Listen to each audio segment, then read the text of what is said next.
ça ne peut pas attendre? Nous sommes occupés en ce moment. C'était le message que mon père m'a envoyé après que je lui ai dit que j'avais eu un accident et que j'avais besoin qu'il vienne signer l'autorisation pour mon opération. En lisant ce texto froid et détaché, je ne savais même pas ce que je ressentais.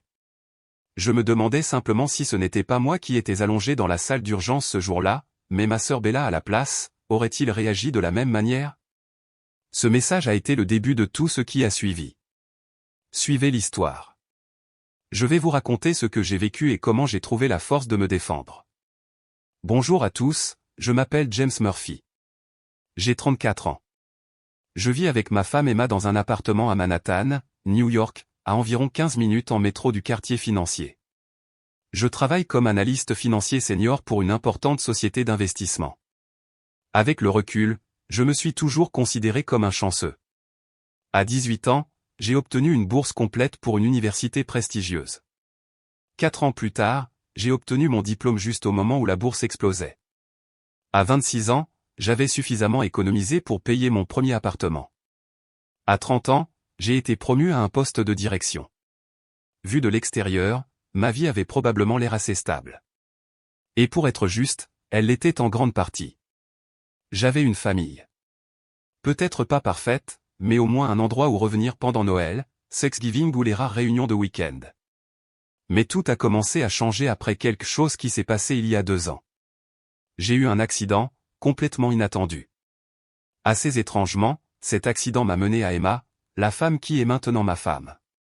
Mais il m'a aussi donné la clarté nécessaire pour voir enfin la vérité, et la force de couper complètement les ponts avec Connor, Evelyn et Bella, les 3 personnes que j'appelais autrefois papa, maman et petite sœur. Il y a 2 ans, c'était un vendredi après-midi. Je venais de terminer une réunion avec le conseil d'administration et je retournais à mon appartement à Manhattan. Je conduisais le long de la FDR Drive quand, de nulle part, un camion venant de la direction opposée a perdu le contrôle et a viré directement dans ma voie. Instinctivement, je n'ai pu que donner un coup de volant vers la droite pour éviter une collision directe. L'impact a ressemblé à quelqu'un qui avait laissé tomber un énorme bloc d'acier d'un gratte-ciel sur le trottoir. Même si les airbags se sont déployés à temps, ma tête a violemment heurté le cadre latéral, et j'ai senti du sang commencer à couler de mon front jusqu'à ma joue. Ma vision a commencé à se brouiller, et un fort bourdonnement a rempli mes oreilles. Mais j'étais toujours conscient. Environ 15 minutes plus tard, l'ambulance est arrivée. Les ambulanciers ont rapidement stabilisé mon cou avec un collier rigide et m'ont chargé sur une civière. Pendant le trajet jusqu'à l'hôpital, une jeune infirmière n'a cessé de prendre de mes nouvelles, en me posant des questions comme « Savez-vous quel jour on est? Pouvez-vous me dire où vous êtes? Quel est votre nom complet ?» Je pouvais répondre à toutes ces questions, mais j'ai dû faire une pause et réfléchir à certaines. J'avais l'impression que quelqu'un avait laissé tomber une lourde pierre sur ma tête et que tout autour de moi bougeait lentement, comme si tout était enveloppé dans un épais brouillard. Quand nous sommes arrivés à l'hôpital Mount Sinai, j'ai été examiné par le docteur Peterson, un homme plus âgé avec des cheveux grisonnants, une voix calme et une présence rassurante. Après avoir effectué un examen neurologique de base, il a ordonné un scanner. Environ 30 minutes plus tard, il est revenu avec les résultats en main et a dit d'un ton grave, « Vous avez subi une légère commotion cérébrale, et votre épaule droite est gravement luxée. Si nous n'opérons pas immédiatement, il y a un risque de lésion nerveuse permanente. » J'ai hoché la tête, lui faisant savoir que j'étais toujours alerte et que je comprenais ce qu'il disait. Quelques secondes plus tard a continué le docteur Peterson, « À cause du traumatisme crânien, votre capacité à prendre des décisions est actuellement altérée. Conformément au protocole médical, nous devons évaluer votre capacité à donner un consentement éclairé avant d'administrer une anesthésie générale. » Entendre ces mots m'a frappé de plein fouet. J'avais toujours été fier d'être en contrôle et de gérer les choses, mais cette fois, je ne pouvais rien faire. Pour m'aider à comprendre la situation plus clairement, le docteur Peterson a parlé lentement et a expliqué que légalement, je n'étais pas en mesure de signer seul le formulaire de consentement à l'opération. J'aurais besoin de contacter mon plus proche parent pour approuver la procédure. À ce moment-là, avec mon esprit encore embrumé et mon épaule qui me lançait de douleur, je savais que je n'avais pas le choix. Même si je n'en avais pas envie, je devais prendre mon téléphone et appeler les personnes que j'appelais encore famille. Après la demande du médecin, les premières personnes qui me sont venues à l'esprit ont été mes parents, Connor et Evelyn. Ma tête me lançait par vagues aiguës, ma vision disparaissait et réapparaissait, mais j'étais encore suffisamment conscient pour me souvenir du mot de passe de mon téléphone. Je me suis tourné vers l'infirmière, Emma, qui se tenait à côté de moi, et j'ai dit, le mot de passe de mon téléphone est 0102. Pourriez-vous appeler mes parents pour moi? Emma a hoché la tête et a rapidement déverrouillé le téléphone en utilisant le code que je lui avais donné. Quelques minutes plus tard, elle s'est tournée vers moi et a dit, j'ai appelé les contacts enregistrés comme ton père et ta mère, mais personne n'a répondu. En entendant cela, j'ai essayé de m'asseoir, mais une douleur a traversé mon épaule droite comme un couteau et m'a forcé à me rallonger immédiatement. Je ne pouvais pas bouger, alors Emma a proposé de leur envoyer un message à la place. Elle m'a aidé à taper un simple texto à mon père, j'ai eu un accident. Je suis à l'hôpital Mount Sinai. Pouvez-vous venir m'aider? Moins de 2 minutes plus tard, le téléphone a sonné. Emma a décroché, pleine d'espoir. Ils ont répondu, mais après l'avoir lu, sa voix s'est adoucie. Ils ont dit qu'ils allaient chez Bella pour dîner. En entendant ce message répété, je n'ai pas pu dire un mot. Mon esprit avait l'impression d'être rempli de coton, et un vide étrange et lourd s'est installé dans ma poitrine. Un moment plus tard, quand elle a vu que j'étais toujours silencieux et immobile, Emma a proposé de leur envoyer un autre message. J'ai hoché la tête. Elle a tapé un autre texto en mon nom, « Papa, j'ai besoin d'une opération. L'hôpital a besoin d'un membre de la famille pour donner son consentement. » Les 5 minutes suivantes se sont écoulées dans un silence complet. Tout ce que je pouvais entendre, c'était le bip régulier du moniteur cardiaque et les bruits de pas occasionnels qui résonnaient dans le couloir. Et puis le téléphone a vibré à nouveau avec un nouveau message. Emma l'a vérifié tout de suite. Après un silence stupéfait, elle a chuchoté, « Oh mon Dieu !» La façon dont sa voix a baissé, je savais que quelque chose n'allait pas. Je lui ai demandé ce qu'il disait. Elle a hésité, puis l'a lu à voix haute, « Ça ne peut pas attendre ? Nous sommes occupés en ce moment. Si c'est urgent, appelle ton grand-père. » Emma m'a regardé avec des yeux pleins de pitié. Quant à moi, quelque chose a éclaté à l'intérieur. Une vague de fureur a éclaté dans ma poitrine comme du bois sec qui prend feu. Ma tête palpitait. Mon cœur battait si fort que j'avais l'impression qu'il allait exploser. La colère combinée à la blessure à la tête m'a submergé. Ma vision s'est obscurcie. Mes oreilles ont bourdonné. Et j'avais l'impression que quelqu'un aspirait l'air de mes poumons. Puis tout est devenu noir. Je ne me souviens pas de ce qui s'est passé après cela. Tout ce que je sais, c'est que quand j'ai rouvert les yeux, la première chose que j'ai entendue, c'est une voix familière qui appelait mon nom. « James, tu m'entends ?» Et la voix appartenait à mon grand-père, Warren. Après l'arrivée de mon grand-père et la signature du formulaire de consentement pour moi, j'ai été rapidement emmené en salle d'opération. L'opération s'est bien déroulée. Quand je me suis réveillé dans la salle de réveil, la première chose que j'ai vue, c'est mon grand-père. Il était là tout le temps, assis à côté de moi avec une tasse de café à la main qui était froide depuis longtemps. Quand il m'a vu ouvrir les yeux, il a souri et a dit, « Tout va bien maintenant, James. Le médecin a dit que tu te rétablissais bien. » En entendant ces mots, je lui ai fait un faible signe de tête et je l'ai remercié. Mon épaule avait été soigneusement bandée, et les battements dans ma tête s'étaient atténués grâce aux analgésiques. Mais ce qui m'a le plus réconforté, ce n'était pas le succès de l'opération, mais le fait de savoir que quelqu'un se souciait suffisamment de moi pour être là. Après avoir posé quelques questions sur mes sentiments, mon grand-père s'est tu. Il a regardé par la fenêtre pendant un moment comme s'il était perdu dans quelque chose de profond. Ses yeux portaient une tristesse silencieuse, comme s'il revisitait des souvenirs qu'il essayait d'oublier. Quelques minutes plus tard, il s'est retourné vers moi, sa voix basse et stable. Il a dit, « James, toutes les personnes qui partagent ton sang ne sont pas vraiment de la famille. » Quand il a dit cela, quelque chose à l'intérieur de moi s'est brisé en morceaux, mais en même temps, j'ai eu l'impression qu'il avait enfin dit la vérité que je portais en moi depuis des années, celle que je n'avais jamais osé dire à voix haute. Ces mots ont coupé en douceur, mais complètement, les derniers liens qui m'avaient attaché à l'illusion d'une famille aimante. Je suis resté à l'hôpital pendant 4 jours de plus avant de sortir. Pendant ce temps, mon grand-père s'est occupé de moi. Quant à mes parents, il n'y a eu aucun message ou appel téléphonique. Personne ne s'est présenté à la porte de la chambre d'hôpital. Le téléphone est resté silencieux, comme s'il n'y avait plus rien à dire entre nous. Emma était l'infirmière de jour affectée à ma chambre. Au début, je ne faisais attention à elle que parce que c'était elle qui m'avait aidé à contacter ma famille lors de ma première admission. Mais avec le temps, j'ai réalisé qu'Emma faisait bien plus que son travail. Chaque fois qu'elle venait me voir, elle restait quelques minutes de plus pour me demander comment j'allais. Pas les questions cliniques habituelles, mais des questions comme « Comment te sens-tu aujourd'hui ?» ou « Y a-t-il autre chose dont tu as besoin ?» Ses yeux avaient toujours une chaleur authentique. Contrairement au professionnalisme détaché de la plupart du personnel médical, ce qui ressortait le plus, c'était la façon dont Emma me regardait. Il n'y avait pas de pitié dans ses yeux, pas de condescendance. Au lieu de cela, c'était le regard de quelqu'un qui se souciait vraiment de moi. Quelqu'un qui comprenait que la douleur ne venait pas seulement des blessures physiques, mais aussi du silence et de l'indifférence de la famille. Quand elle a vu à quel point mon grand-père avait l'air épuisé, toujours assis à mes côtés à toute heure de la journée, Emma a proposé de l'aider. Elle passait souvent même après la fin de ses quarts de travail, apportant des collations à mon grand-père ou simplement s'asseyant avec lui pour lui tenir compagnie. Elle lui disait doucement, « Ne vous inquiétez pas, je vais surveiller James pendant un moment. Pourquoi n'iriez-vous pas à la cafétéria pour vous reposer ?» Et chaque fois qu'elle disait cela, quelque chose à l'intérieur de moi s'adoucissait. Le 3e après-midi, alors que j'étais allongé dans ce lit d'hôpital, j'ai ouvert le message que mon père m'avait envoyé et j'ai tendu le téléphone à mon grand-père. Il l'a lu, puis a juste secoué la tête. Il n'a rien dit, mais dans ses yeux, j'ai vu une profonde et silencieuse déception. Quelques minutes plus tard, il a parlé, sa voix basse. « J'ai appelé tes parents. J'ai même appelé Bella.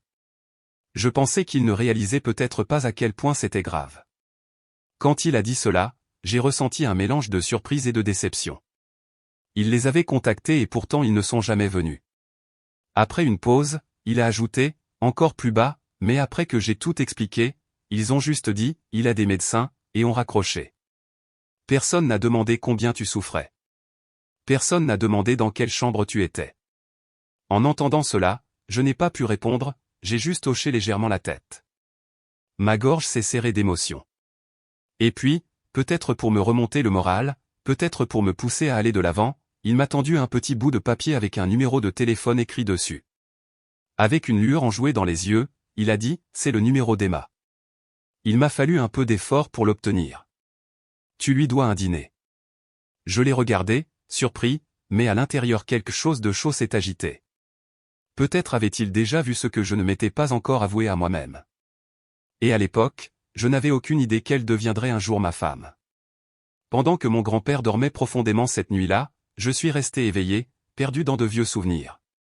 Mes parents traitaient Bella et moi de la même manière, même si elle avait 2 ans de moins. Anniversaire, cadeau de Noël, même les jouets, tout était juste. Personne n'a jamais eu plus que l'autre. Ma mère disait, tu es le grand frère, mais tu es toujours mon enfant, tout comme ta sœur. Mais tout a changé quand j'ai eu 8 ans et que Bella venait d'en avoir 6. Elle a soudainement eu une forte fièvre et a été transportée d'urgence à l'hôpital. Après une série de tests, les médecins lui ont diagnostiqué une méningite. J'avais l'impression que le monde entier s'effondrait. Je me souviens clairement de la façon dont l'atmosphère dans notre maison a complètement changé. Ma mère a refusé de quitter l'hôpital. Elle a même dormi sur une chaise au chevet de Bella pendant 2 semaines d'affilée. Mon père a mis son travail en suspens pour y rester, les yeux rouges à cause des nuits blanches. Je l'ai vu pleurer pour la première fois de ma vie. Un homme aussi fort que mon père, tremblant chaque fois qu'un médecin entrait dans la pièce. À l'époque, j'ai compris qu'elle avait besoin de leurs soins. J'étais même fier d'être assez grand pour m'occuper des choses de manière autonome, sans ajouter à leur fardeau. Je me suis rendu à l'école et j'ai fait mes devoirs seul. Les voisins disaient que j'étais un petit garçon si mature. Je ne m'attendais pas à ce que les choses reviennent à ce qu'elles étaient après la guérison de Bella. Elle est devenue la fille spéciale de la maison. Chaque fois qu'elle trébuchait, ma mère paniquait, craignant qu'elle ne soit encore fragile. Quand ses notes baissaient, mon père disait, ne la pousse pas. Son cerveau est encore en train de guérir. Et Bella, elle a appris à vivre dans ce rôle. Lentement, elle a compris comment utiliser l'inquiétude de mes parents à son avantage. Si elle ne voulait pas faire les corvées, il lui suffisait de dire « j'ai mal à la tête ». Si elle voulait quelque chose, elle mentionnait qu'elle se sentait fatiguée, et mes parents cédaient toujours. Je ne crois pas que Bella ait eu l'intention de les manipuler. Elle n'était qu'une enfant qui a appris à lire une pièce. Mais ce qui m'a dérangé, c'est la façon dont l'attitude de mes parents envers moi a lentement changé. Si je demandais de les quitter, il disait que je manquais d'empathie. Si je parlais du favoritisme, il me disait égoïste et chanceux d'être en bonne santé. Ma mère disait toujours, tu devrais être reconnaissant de ne pas avoir vécu ce que ta sœur a vécu. Mais il y a eu des moments, en voyant la façon dont Bella était aimée inconditionnellement, où j'ai secrètement souhaité avoir été celui qui était dans ce lit d'hôpital à la place. Finalement, personne n'a plus eu besoin de me le rappeler. Je savais où je me situais dans la famille, l'enfant normal qui n'avait pas besoin d'une attention particulière. Et maintenant, ce souhait s'était réalisé. C'était moi qui étais à l'hôpital. Mais je n'ai pas vu mes parents à mon chevet comme ils l'avaient été pour Bella. Personne n'est resté éveillé toute la nuit. Personne n'a pleuré de peur. Il n'y avait qu'un message froid et détaché. Ça ne peut pas attendre ? Nous sommes occupés en ce moment. C'est là que j'ai finalement vu l'amère vérité, être à l'hôpital ne vous vaut pas l'amour. L'amour doit déjà être là, attendant juste une raison de se montrer. Pour comprendre pourquoi le message de mon père m'a tant blessé, je dois vous raconter tout ce que j'ai abandonné, tout ce que j'ai contribué à partir de mes 18 ans. Cette année-là, ma famille a fait complètement faillite. Mon père, Connor Murphy, dirigeait une petite entreprise de transport basée dans le Queens. Mais après un mauvais investissement dans un projet logistique raté, l'entreprise s'est effondrée, nous laissant avec plus de 600 000 $ de dettes. Je me souviens encore de la nuit où il était assis à la table de la cuisine, la tête enfouie dans ses mains, tenant un avis de saisie immobilière de la banque. Sa voix tremblait lorsqu'il nous a dit « Nous devons emménager dans une location. » Je suis désolé, les enfants. Le plus dur n'était pas de perdre la maison.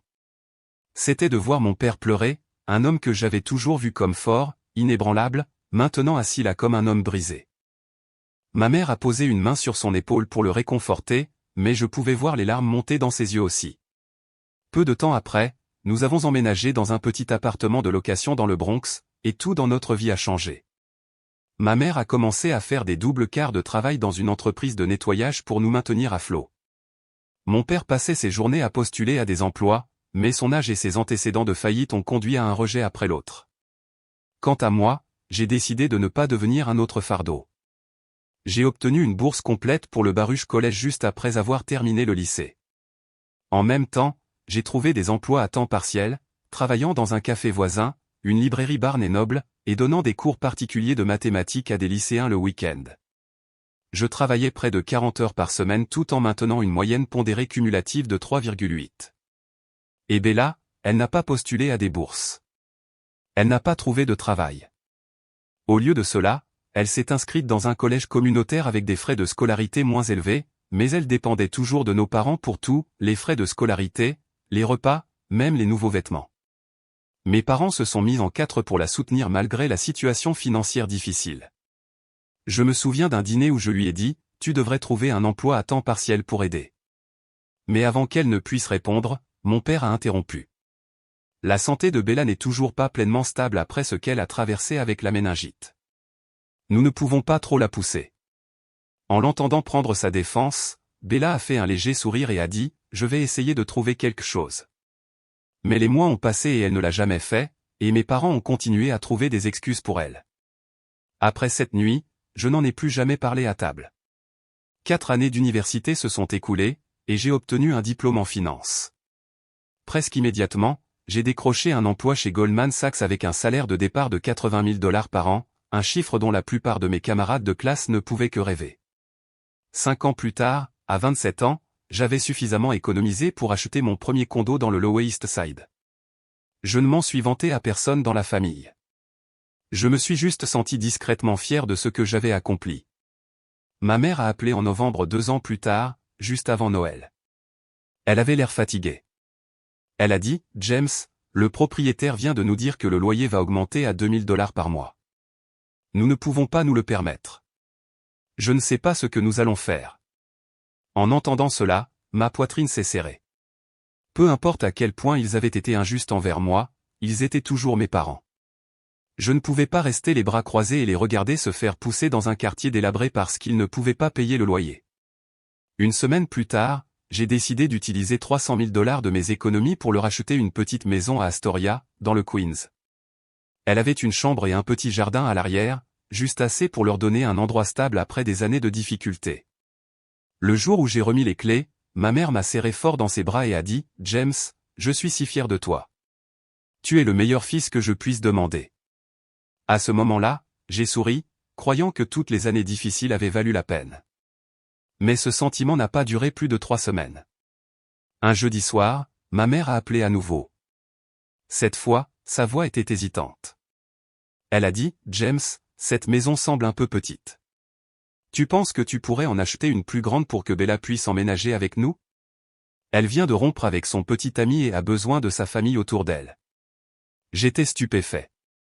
Bella avait 26 ans à l'époque, travaillait à temps plein dans un studio de graphisme, pleinement capable de louer un logement. Essayant de rester calme, je lui ai dit, « Bella peut louer son appartement. Elle est adulte et elle a un revenu, » mais ma mère a balayé cela d'un revers de la main.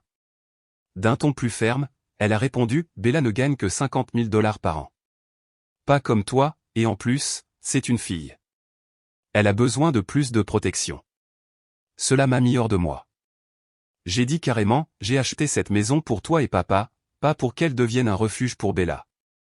Si tu es malheureuse, tu peux trouver une autre solution. » Il y a eu un silence pendant quelques secondes. Puis elle a dit d'une voix triste, « James, quand es-tu devenu si égoïste?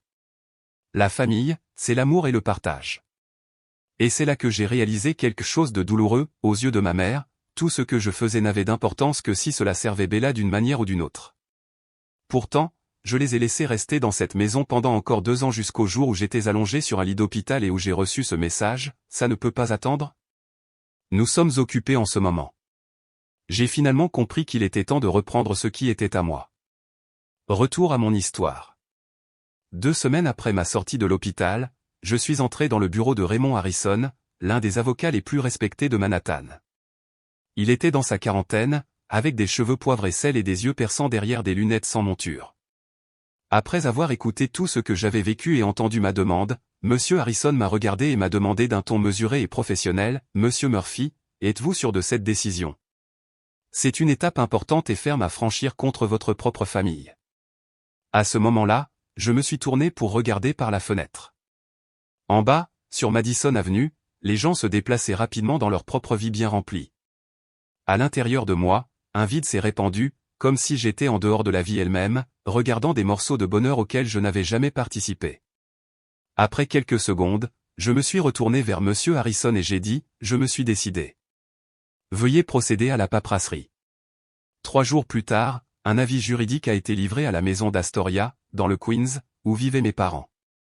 J'avais demandé à Monsieur Harrison de rédiger une lettre formelle les informant qu'il devait quitter la propriété dans les 30 jours. La raison était clairement indiquée, le propriétaire avait l'intention de récupérer la propriété pour son usage personnel. Dès qu'ils ont reçu la lettre, mes parents ont commencé à appeler sans arrêt. Le téléphone sonnait du matin au soir, mais je ne répondais pas. Ils ont envoyé des textos. Je les ai supprimés sans les lire. Ils se sont même présentés à mon immeuble de bureau à Wall Street, mais j'avais déjà informé la sécurité de ne pas autoriser les visiteurs personnels à monter à mon étage. Le même jour, mon grand-père a appelé. Sa voix avait l'air inquiète. « James, je sais que tu es en colère, mais y a-t-il une chance que tu reconsidères? Ce sont toujours tes parents. » J'ai répondu calmement, « Grand-père, te souviens-tu de ce que tu m'as dit quand j'étais hospitalisé? Tu as dit, toutes les personnes qui partagent ton sang ne sont pas vraiment de la famille. Je comprends ce que cela signifie maintenant. » Il est resté silencieux pendant un long moment. Puis finalement, il a soupiré et a dit, « Je comprends, James. Je m'inquiète pour toi. » Je l'ai remercié d'avoir appelé et j'ai raccroché, sachant que j'avais dépassé le point de non-retour. Après ma sortie de l'hôpital, j'ai appelé Emma en utilisant le numéro que mon grand-père avait travaillé si dur à obtenir pour moi. Pour la première fois, j'étais nerveux à l'idée d'inviter une femme à dîner. Ce n'était pas parce que je manquais d'expérience. C'était parce qu'Emma était différente de toutes les personnes que j'avais jamais rencontrées. Notre premier rendez-vous était dans un petit restaurant de Greenwich Village. Je pensais que nous nous en tiendrions aux sujets habituels, le travail, les loisirs, la météo. Mais Emma ne s'intéressait pas aux conversations superficielles. Elle voulait connaître les choses plus profondes.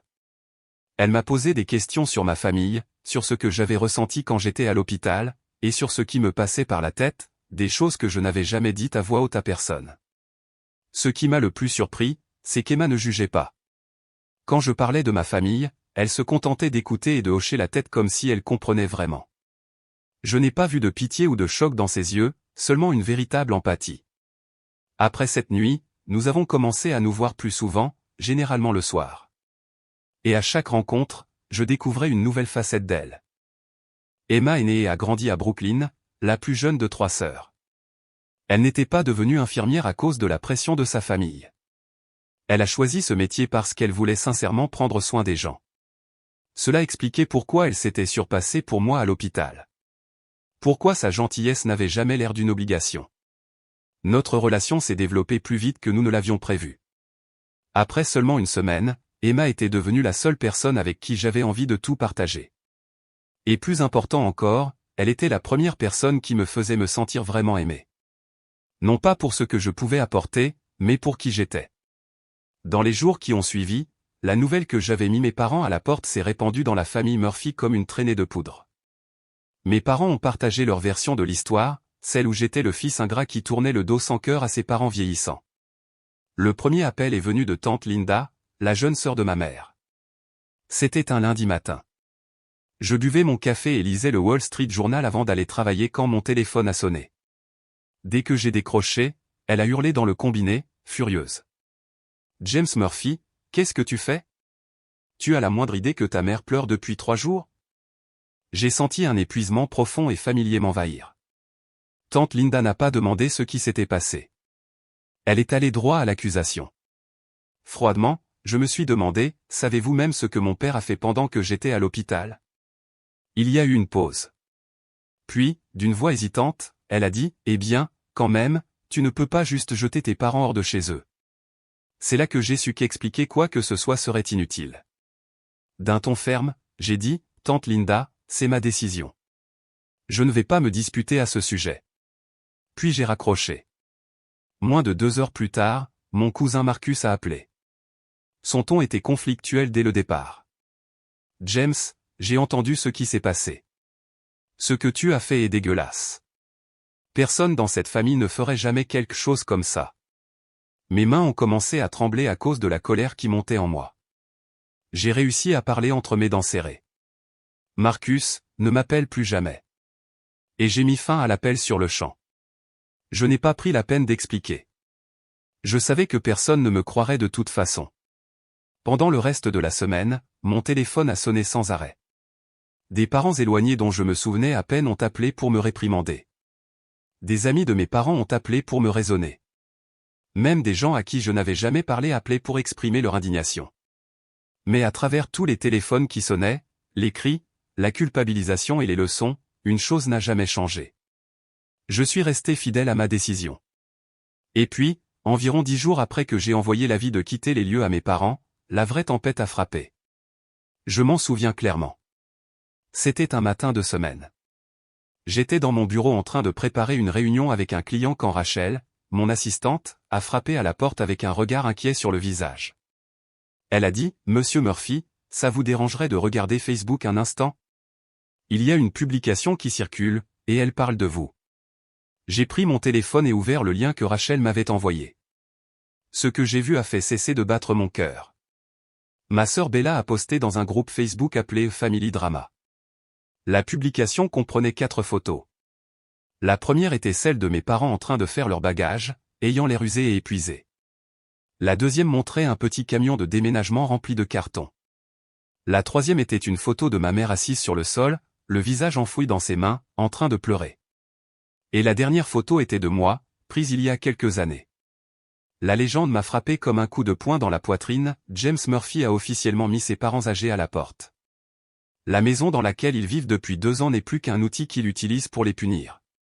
L'argent peut acheter une maison, mais il ne peut pas acheter une conscience. Sous la publication, des centaines de commentaires affluaient. OMG, qui fait ça à ses parents vieillissants? C'est exactement ce qui ne va pas avec cette génération ingrate. Les gens comme ça méritent d'être boycottés. Le monde autour de moi a tourné alors que je lisais le flot d'indignation. Rachel m'a regardé, inquiète. Monsieur Murphy, ça va?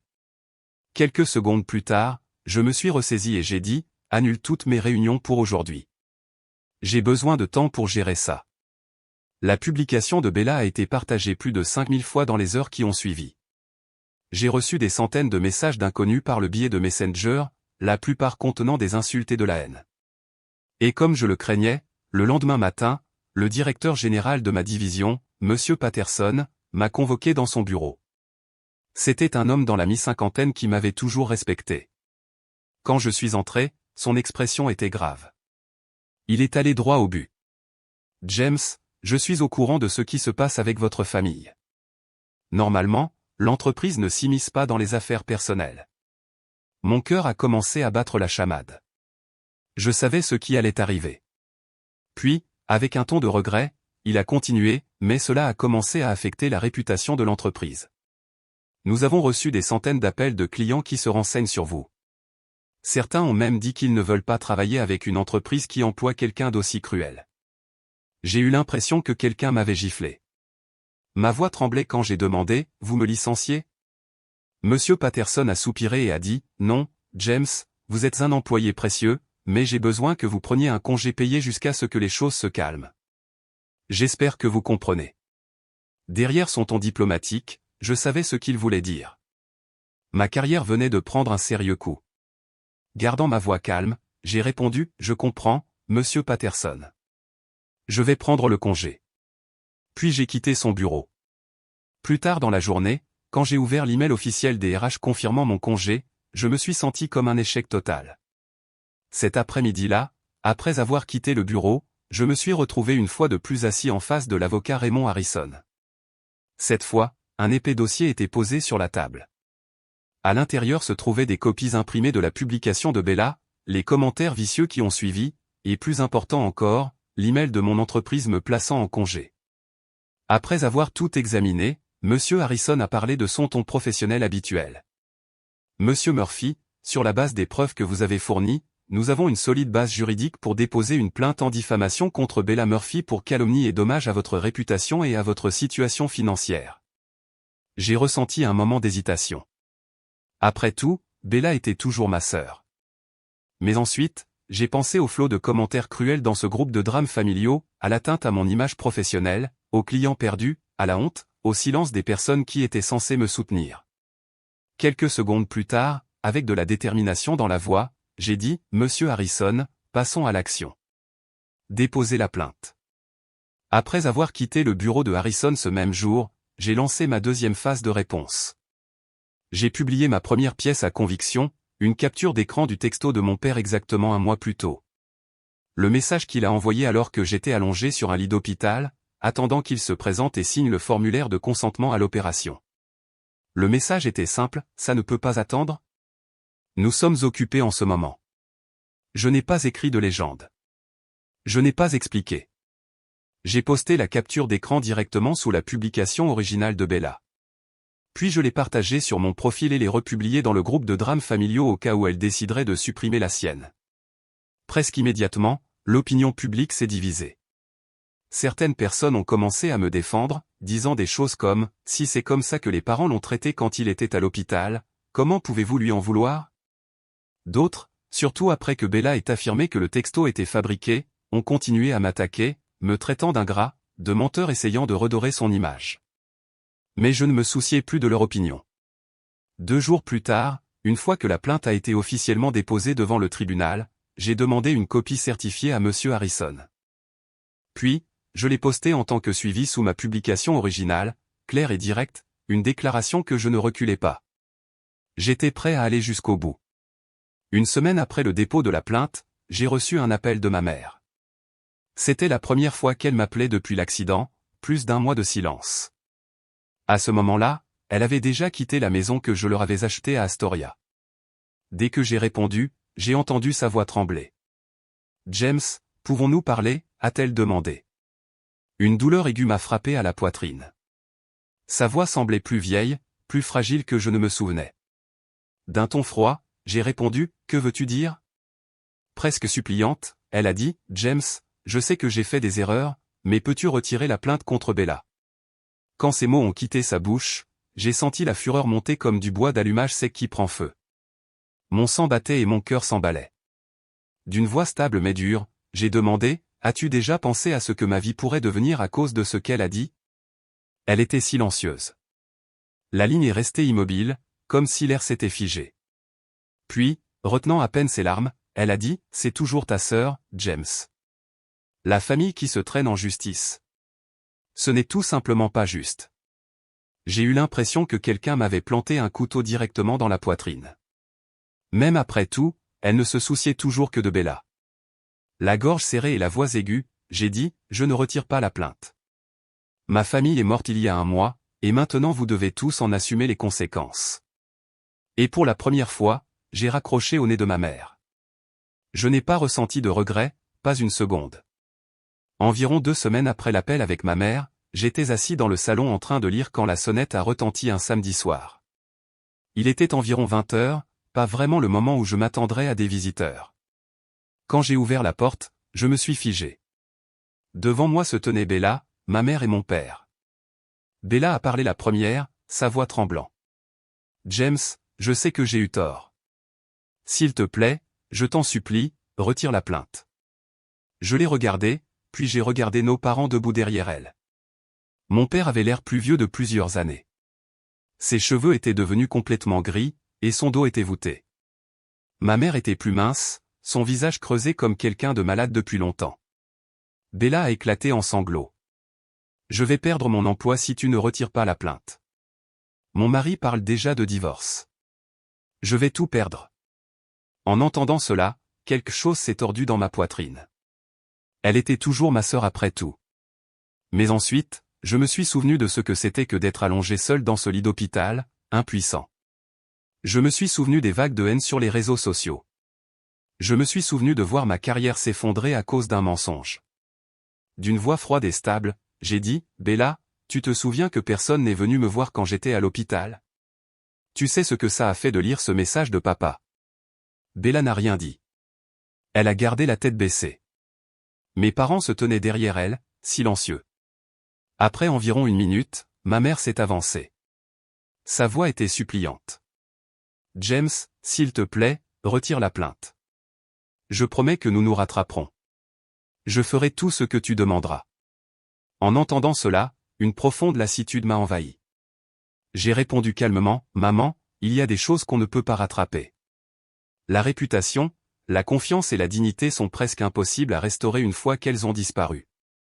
Et l'amour, le véritable amour ne découle pas d'une obligation. Alors s'il te plaît, ne me parle pas de te rattraper. Puis je me suis tourné vers Bella, toujours les yeux fixés sur le sol, et j'ai dit, quand j'étais à l'hôpital, personne n'est venu pour moi. Et maintenant, je ne peux pas être celui qui vient sauver qui que ce soit. Sur ce, j'ai reculé à l'intérieur et j'ai fermé la porte. À travers la vitre, je les ai vus se tenir là pendant un moment. Puis finalement, ils se sont retournés et sont partis. Environ 2 mois plus tard, le tribunal de Manhattan a entendu mon affaire contre Bella. Le procès a duré 3 jours, avec plusieurs membres de la famille et connaissances dans la salle d'audience. L'avocat Raymond Harrison avait monté une affaire méticuleuse. Il a exposé pièce par pièce comment la publication de Bella sur Facebook avait porté atteinte à ma réputation professionnelle et à ma carrière. Emma était assise dans la rangée réservée à mon soutien, sa main serrant fermement la mienne chaque fois que la tension remplissait la pièce. Sa présence était mon ancrage, la plus forte source de force pendant ces jours difficiles au tribunal. Le premier jour, M. Harrison a présenté le texto de mon père, celui qu'il a envoyé alors que j'étais à l'hôpital. Quand il a été lu à voix haute au tribunal, j'ai remarqué que plusieurs personnes secouaient la tête, visiblement troublées. Le deuxième jour, des experts en médias et en gestion de la réputation ont témoigné à la barre. Ils ont discuté de la façon dont la publication de Bella est devenue virale et de la façon dont cette visibilité a eu un impact sur mon image publique. Le docteur Martinez, un expert en médias sociaux, a témoigné, cette publication a été partagée plus de 5000 fois et a généré des milliers de commentaires négatifs. L'atteinte à la réputation du plaignant est à la fois grave et durable. Le troisième jour, Bella a finalement accepté l'entière responsabilité. D'une voix tremblante, elle a dit au tribunal, « J'admets que je n'ai pas pris le temps de comprendre toute la situation avant de publier. J'ai laissé mes émotions prendre le dessus et j'ai causé de graves préjudices à mon frère. » Lorsque le juge a demandé si elle avait l'intention de nuire à ma réputation, Bella a répondu, « Non, votre honneur, mais je comprends que l'intention n'excuse pas les conséquences. » Après 3 jours de témoignage, le jury n'a eu besoin que de 2 heures pour rendre un verdict. Le juge Rodriguez, un homme sévère dans sa mi-cinquantaine, a lu la décision à voix haute. Bella a été condamnée à publier des excuses publiques sur toutes les plateformes de médias sociaux où la publication originale avait été partagée. Elle a également été tenue de payer des dommages et intérêts moraux de $20 000 et de $45 000 pour les pertes professionnelles liées à ma suspension de travail de 3 mois. Un total de $65 000 doit être payé dans les 60 jours. Alors que le verdict était lu, j'ai vu Bella s'effondrer sur son siège, le visage pâle. Son mari, Michael, était assis à côté d'elle en silence. Mes parents étaient immobiles comme des pierres, incapables de dire un mot. Emma m'a serré la main et a murmuré « C'est fini maintenant ». Le lendemain du jugement, Bella a publié les excuses ordonnées par le tribunal. Elle a écrit « J'ai eu tort de publier de fausses informations sur mon frère, James Murphy. Je m'excuse pour les dommages causés à sa réputation et à sa carrière. J'ai appris que la vérité compte plus que l'émotion. Mais les excuses sont arrivées trop tard. » Le studio de design de Bella a mis fin à son contrat dès l'annonce du verdict. Une semaine plus tard, Michael a demandé le divorce, invoquant un stress insupportable et une instabilité financière. En regardant la vie de Bella s'effondrer, je ne me suis pas senti victorieux. Je ne me suis pas senti satisfait. Ce que j'ai ressenti, c'était un vide accablant, comme si je venais de gagner une guerre que personne n'a jamais voulu mener. Cela fait 2 ans depuis cet accident, le moment qui a indirectement conduit à l'effondrement de ma famille. Ma vie a retrouvé son rythme. Après le procès, M. Patterson m'a promu vice-président. Il m'a dit, « James, la façon dont vous avez géré cette crise montre le sang-froid d'un vrai leader. Je n'ai aucune idée de l'endroit où vivent mes parents ou Bella maintenant. Ma vie est maintenant réservée uniquement aux personnes qui comptent vraiment. Mon grand-père, Warren, reste la personne à qui je parle le plus souvent. Le week-end, Emma et moi lui rendons généralement visite à Brooklyn. Il est toujours ravi de nous voir, surtout après avoir appris qu'Emma est enceinte de notre premier enfant. Emma et moi nous sommes mariés il y a 8 mois lors d'une petite cérémonie intime. Il n'y avait que sa famille et mon grand-père. Mes parents et Bella n'ont pas été invités, mais je n'ai pas eu l'impression qu'il manquait quoi que ce soit. C'était le jour le plus heureux de ma vie. Emma est maintenant enceinte de 6 mois. Tous les soirs, je pose ma main sur son ventre et je sens les petits coups de notre petite fille. Nous connaissons déjà son nom, Grace. La maison d'Astoria, celle où vivaient autrefois mes parents, je l'ai depuis louée pour $2000 par mois. Chaque centime de cette somme va dans un fonds pour l'éducation future de Grace. Je ne partage pas cette histoire pour me plaindre. Et je ne demande pas votre sympathie. Je la raconte parce que je sais qu'il y a des gens comme moi qui ont passé des années à croire que s'ils se forçaient assez, étaient assez bons, donnaient suffisamment, leur famille les aimerait en retour, finirait par voir leur valeur. Mais la vérité est que toutes les familles ne valent pas votre sacrifice. Si vous écoutez ceci et que vous vous sentez comme le seul laissé pour compte, croyez-moi, vous n'êtes pas seul. Et vous n'avez pas tort de choisir de partir. Avant de terminer l'histoire, je veux vous demander, à vous qui êtes resté avec moi à travers chaque mot, chaque souvenir, chaque instant, ai-je eu tort de demander à mes parents de quitter la maison que j'ai achetée avec mes mains? Ai-je eu tort de traîner ma sœur devant les tribunaux pour défendre la vérité et mon nom? Partagez vos réflexions dans les commentaires. J'aimerais entendre votre histoire. Si vous avez vécu des limites familiales douloureuses, si une partie de ceci résonne en vous, n'oubliez pas de vous abonner à la chaîne. Je continuerai à partager des histoires sur la famille et à tracer des limites, non pas pour exclure les autres, mais pour vous protéger. Merci d'avoir écouté, sincèrement. Et si vous êtes au milieu d'une tempête en ce moment, souvenez-vous que vous n'êtes pas seul. Je vous souhaite la paix aujourd'hui et chaque jour.